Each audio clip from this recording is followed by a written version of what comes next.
ተወዳጇና ዕውቋ ድምፃዊት ራሄል ጌቱ በአዲስ ነገር ልትመጣ መሆኑ በበርካታ ሶሻል ሚዲያዎች ዘንድ እየተቀባበሏት ይገኛል። ራሄል ጌቱ በምን አይነት አዲስ ነገር ልትመጣ ነው የሚለውን ጠይቀናል። ሚገርም መልሳለን እናደርሳችኋለን። አርቲስት ዳንኤል ተገይ ከኢቢኤስ ቲቪ አቅራቢነት መባረሩ ተሰምቷል። አርቲስት ዳንኤል ተገይ በምን አይነት ምክንያት ኢቢኤስ ቲቪ ሊያባረረው ቻለ የሚለውን አጠናክረናል። ይህንንም እናደርሳችኋለን። የሴት አልባሳትን በመጠቀም ሲያጭበረብር የነበረው ግለሰብ በቁጥጥር ስር ውሏል። እጅግ የሚያስደንቀውን የዚህን ግለሰብ አጀብ ያስባለንን ጉዳይ እናደርሳችኋለን። ሰላም እንደምን ቆያችሁልን? የተወደዳችሁና የተከበራችሁ በሀገር ውስጥም በተለያየ የዓለም ክፍልም ያላችሁ ውድ የሳምራን አዲስ ቻናል ቤተሰቦቻችን እኛን ቀዳሚ ምርጫችሁ ስላደረጋችሁ ምስጋናችን ላቅ ያለ ነው። ቪዲዮን ላይክ፣ ሼር፣ ሰብስክራይብ በማድረግ ከጎናችን በመሆን ድጋፋችሁ አይለየን። ሀሳብ አስተያየታችሁን ኮሜንት ላይ ያስቀምጡልን። የለቀቅናቸው አዳዲስ ቪዲዮዎች በቀጥታ እንዲደርሳችሁ የደወል ምልክቷን ተጫኑ። እንዲህ ባለ መልኩ አዝናኝ፣ አስተማሪ፣ ወቅታዊና ማህበራዊ ጉዳዮችን እያዘጋጀሁ ወደ እናንተ የማደርስላችሁ ሪች ኦሪዮን ነኝ። አብራችሁ ይቆዩ። ወደ ቀዳሚ መረጃችን እናመራለን። የሴት አልባሳትን በመጠቀም ሲያጭበረብር የነበረው ግለሰብ በቁጥጥር ስር ውሏል። አዲስ አበባ ሰኔ 23 ቀን 2018 ዓ.ም አዲስ ፖሊስ ተጠርጣሪው ጀማል አነስ ይባላል በቁጥጥር ስር የዋለው በጉለሌ ክፍለ ከተማ ወረዳ 5 ልዩ ቦታው አስኮ መናኸሪያ አካባቢ ነው።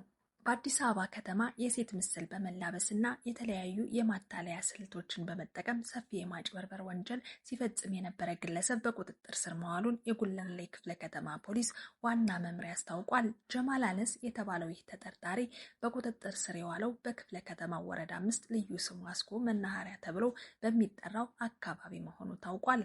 ግለሰቡ ከማህበረሰቡ ባህልና እሴት ውጭ በሆነ መልኩ የሴት ሰው ሰራሽ ጸጉር፣ ሂውማን ሄር፣ የጆሮ ጌጣጌጥና የተለያዩ የሴት አልባሳትን በመጠቀም ሲንቀሳቀስ እንደነበር ተገልጿል።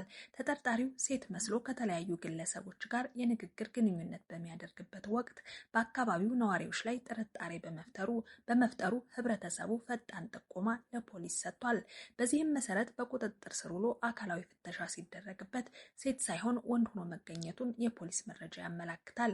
የምርመራ መዝገቡ እንደሚያስረዳው ግለሰቡ ከዚህ ቀደምም በተመሳሳይ መንገድ ሴት መስሎ ሲያጭበረብር እንደነበር ከምስክሮች ቃል መረዳት የተቻለ ሲሆን በቁጥጥር ስር በዋለበት ወቅት ከተያዘው ተንቀሳቃሽ ስልኩ ላይም በተለያየ ጊዜ የሴት አልባሳት ለብሶ የተነሳቸው በርካታ ፎቶግራፎች ተገኝተዋል። የአዲስ አበባ ፖሊስ ዋና ጠቅላይ መምሪያ በጉዳዩ ላይ ባስተላለፈው መልእክት ከማህበረሰቡ እሴትና ባህል ባፈነገጠ መልኩ የሚደረጉ መሰል እንቅስቃሴዎች ለወንጀል ተግባር የሚውሉ የማታለያ መንገዶች መሆናቸውን አስገንዝቧል።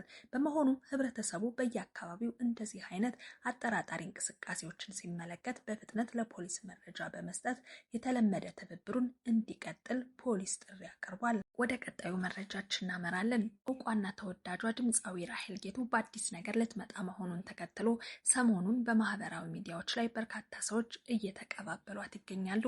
ራሄል ጌቱ በአዲስ አበባ ከተማ ፍልውሃ እየተባለ በሚጠራው አካባቢ ነው የተወለደችው እና ያደገችው። ፍልውሃ ወይም አምባሳደር ሲኒማ አካባቢ ተወልደው ካደጉ ታዋቂ ሰዎች መካከል አንዷ ናት።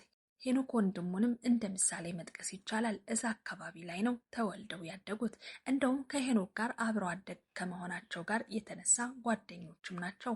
ከልጅነታቸው ጀምሮ በብዙ መተሳሰብ፣ በብዙ ፍቅር ውስጥ እንዳደጉ ሄኖክ ከዚህ ቀደም በነበሩ ቃለመጠይቆች ላይ ሲናገር ነበር። እንደውም የሁለቱ እናቶች በጣም ወዳጆች ናቸው። በእናቶቻቸው አማካኝነት ደግሞ ልጆቹም አብረው እንዳደጉና የመዋደዳቸው ሚስጥርም ይህ የቤተሰባዊ ግንኙነት እንደነበረ ሰምተናል ማለት ነው። ታዲያ ያላችሁ ራሄል ጌቱ ወደ ኪነ ጥበብ ዓለም ከገባች በኋላ በተለይ ደግሞ የኛ በተሰኘው የኪነ ጥበብ ቡድን ውስጥ በጣም ትልቅ እውቅናዎችን ማግኘት ትችላለች። ለየት ያለው ድምጿና ያዘፋፈን ስልቷ ደግሞ ተወዳጅ እንድትሆን አድርጓታል ማለት ነው። ራሄል በየኛ የክበብ ቡድን ውስጥ በድምፃዊነት ብቻ አልነበረም የምትሰራው፣ በተወዛዋዥነት እንዲሁም ደግሞ በትወናም ጭምር ትሳተፍ ነበረም። ስለዚህ ሁለገብ የምትባል አርቲስት ነበረች ማለት ነው። ለምለም ኃይለ ሚካኤልና ዘቢባ ግርማ ሌሎችም የኛ ቡድኖች አንድ ላይ ሆኖ በሚያምር ድምጻቸው ነው ተባብረው ያደጉትና ቀስ በቀስ ደግሞ የተለያየ ነጠላ ሙዚቃዎችን መልቀቅ ጀመረች። ነጠላ ሙዚቃዎቿ በጣም ተወዳጅ፣ ከዚያም ደግሞ እስከ አልበም ድረስ ደረሰች። አልበሟም በጣም ተወዳጅ ነበር። እንደምታስታውሱት 2013 አካባቢ የተለቀቀው በወቅቱ በጣም ብዙዎችን ያነጋገረና የተወደደ አልበም ነበር ነበረ ማለት ነው። ከዛም በኋላ ልዩ ልዩ ነጠላ ሙዚቃዎችን ሰርታለች። የኢትዮጵያ ከተሞችን ጨምሮ በተለያዩ የዓለም ሀገራትም ደግሞ መድረኮች ላይ እየዘፈነች በኮንሰርቶች ላይ እየተሳተፈች በቀጥታ ከአድናቂዎቿ ጋር ትገናኛለች። ራሄል የልጅ እናት ናት። ልጇን ቀጥ ለጥ አድርጋ የምታሳድግ ጠንካራ እናትም እንደሆነች ይመሰከርላታል። ከዚህም በተጨማሪ ስለ ራሄል ሲነሳ ብዙ ሰዎች የሚወዱላት ነገር የሰውነት አካሏን ያስተካከለችበት መንገድ ነው። እንደምታውቁት ሰውነትን ማስተካከል በጣም ከባድ ነገር ነው። መወፈር ብትሉ ድካም ይፈልጋል፣ ወይም ደግሞ ከውፍረት ወደ ቅጥነት ለመምጣት መቀነስን ብትሉ ልክ እንደዛው በጣም ከፍተኛ ድካምን የሚጠይቅ ነገር ነው። ብዙ ጊዜ የለመድነውን የአመጋገብ ስልታችን ማስተካከል ሊጠበቅብን ይችላል። ከዚህ በተጨማሪ ጅም ቤት ገብተን በትክክል ስፖርት መስራት ይጠበቅብናል፣ ወይ ደግሞ መሮጥ ሊኖርብን ይችላል። ሌሎች አይነት ዘዴዎችንም ተጠቅመን ነው ሰውነታችንን የምናስተካክለውና ልክ እንደዛ ደግሞ ራሄልም ያንን መንገድ ተከትላ ብዙ ከደከመች በኋላ ሰውነቷን አስተካክላ ጥሩ ቁመና መያዝ ከቻሉ አርቲስቶች መካከል ትመደባለች። ይህ ደግሞ ትልቅ ጥንካሬዋን የሚያሳይ ነው ተብሎ በብዙ ሰዎች ዘንድ የሚመሰከርላት ነገር ነው። ታዲያ ከሰሞኑ ምን ይዛ መታ ይሆን እንዲህ ስለሷ እየተነጋገረ የሚገኙ ብላችሁ መጠየቃችሁ አይቀርምና እንዲህ ልንገራችሁ። ተወዳጇ ድምፃዊት ራሄል ጌቱ አዲስ የሙዚቃ ስራ የፊታችን አርብ በናሆም ሪከርድስ ለመልቀቅ ዝግጅቷን አጠናቃለች።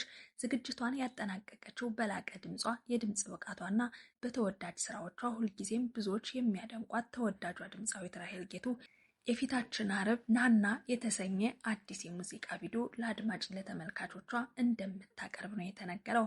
በ16 ፊልም ፕሮዳክሽን ተዘጋጅቶ የቀረበው ይህ አዲስ ስራዋ በናሆም ሪከርድስ ዩቲዩብ ቻናል ላይ የሚለቀቅ ይሆናል ተብሎም እየተጠበቀ ነው። ከጥሎብኝ እስከ ቴሜት አልበም ድረስ በልዩ ስራዎቿ የብዙ ሰዎችን ልብ መግዛት የቻለችው ራሄልም በዚህኛው ደግሞ ናና በተሰኘው አዲስ ስራዋም ድንቅ ነገርን ይዛ ትመጣለች ተብላ እየተጠበቀች ነው። እንግዲህ ይህ ለራሄል ጌቱ ወዳጆችና አድናቂዎች በጣም ትልቅ ዜና ነው። ምን አይነት ስራ ነው ይዛ የምትመጣው? ምን አይነት አዲስ ነገር ይኖረው ይሆን የሚለውን በተለቀቀ ጊዜ ትሰሙታላችሁ፣ ታደምጡታላችሁ። ለማንኛውም ከዚህ ጋር ተገናኝቶ ነው ራሄል ሰሞኑን ብዙዎች ዘንድ እየተነጋገሩባት የሚገኘው። እኛም እንዲህ አደረስንላችሁ። ወደ ሌላኛው መረጃችን ስናመራ አርቲስት ዳንኤል ተገኝ ከኢቢኤስ ቲቪ አቅራቢነት መባረሩ ተሰምቷል። ከወራት በፊት ከፊንቴክ ኢንቨስትመንት ጋር በተያያዘ ተጠርጥሮ ታስሮ የነበረውና በዋስትና የወጣው ተወዳጁ አርቲስት ዳንኤል ተገኝ ከእስር ቤት ከወጣ በኋላ ከእሁድን በኢቢኤስ ፕሮግራም መባረሩ ተሰማም። አርቲስት ዳንኤል ተገኝ ከእሁድን በኢቢኤስ ፕሮግራም የተባረረው የጣቢያው ማኔጅመንት በወንጀል የተጠረጠረ ክስ የተመሰረተበትን ሰው መልሶ በጣቢያው ስክሪን ላይ ማሳየት የጣቢያውን መልካም ስምና ዝና ያጎድፈዋል፣ ይጎዳዋል በሚል እንደሆነ ለጉዳዩ ቅርበት ያላቸው ምንጮች ጠቅሰዋል። አርቲስት ዳንኤል ከእስር ቤት ከወጣ በኋላ ከሳምንታት በኋላ ወደሚወደው እሁድን በኢቢኤስ ፕሮግራም ላይ ለመስራት ወደ ጣቢያው አምርቶ የነበረ ሲሆን ጉዳዩ እልባት እስከሚያገኝ ድረስ እረፍት እንዲወስድ ተነግሮት መመለሱ ተሰምቷል። ከፊንቴክ ኢንቨስትመንት ጋር በተያያዘ ታዋቂው ሰራዊት ፍቅሬን ጨምሮ አርቲስቶችና ቲክቶከር መንሱር ጀማል የ1.7 ቢሊዮን ብር ኪሳራ በማድረስ የኤሌክትሪክ ተሽከርካሪ አምጥቼ እሰጣችኋለሁ ካሉ ድርጅት ጋር በተያያዘ ተጠርጥረው ከአንድ ወር በላይ በስር ላይ ያሳለፉ ሲሆን በግማሽ ሚሊዮን ብር የዋስትና ገንዘብ ከስር ከወጡ በኋላ አቃቤ ሕግ ክሳቸውን እንዲያቋርጥላቸው በአርቲስት ቴዎድሮስ ተሾመ አማላጅነት ለፍትህ ሚኒስቴር አቤቱታ ማስገባታቸውን የዋሊያ ሚዲያ ምንጮች አስታውቀዋል። ለመሆኑ የአርቲስቶችን የክሳችን ይቋረጥልን አቤቱታ እንዴት አያችሁት? ምንስ አስተያየት አላችሁ? እንዲሁም ደግሞ ኢቢኤስ ቴሌቪዥን አርቲስት ዳንኤል ተገኝን በእንዲህ አይነት መልኩ ማባረሩ ልክ ነው ብላችሁ ታስባላችሁ? እስኪ ሀሳባችሁን ኮሜንት ላይ ያስቀምጡልን። ውድ የሳምራን አዲስ ቤተሰቦች እንዲህ ያሉ ወቅታዊ ነገሮችን ለዛሬ በእንደዚህ አይነት መልኩ አቀረብንላችሁ። አብራችሁን እስከ ፍጻሜው ድረስ ስለዘለቃችሁ ምስጋና የላቅ ያለ ነው። ቪዲዮ ላይክ፣ ሼር፣ ሰብስክራይብ በማድረግ ከጎናችን ሁኑ። በሌላ በአዲስ መሰናዶ እስከምንገናኝ በያላችሁበት ሰላማችሁ እንዲበዛ እየተመኘው ከፕሮግራሙ ጋር አብሬ ቆይታ ያደረኩት ደግሞ ሪች ኦሪዮን ነኝ። በያላችሁበት ሰላማችሁ ይብዛ። ቸር ቆዩኝ።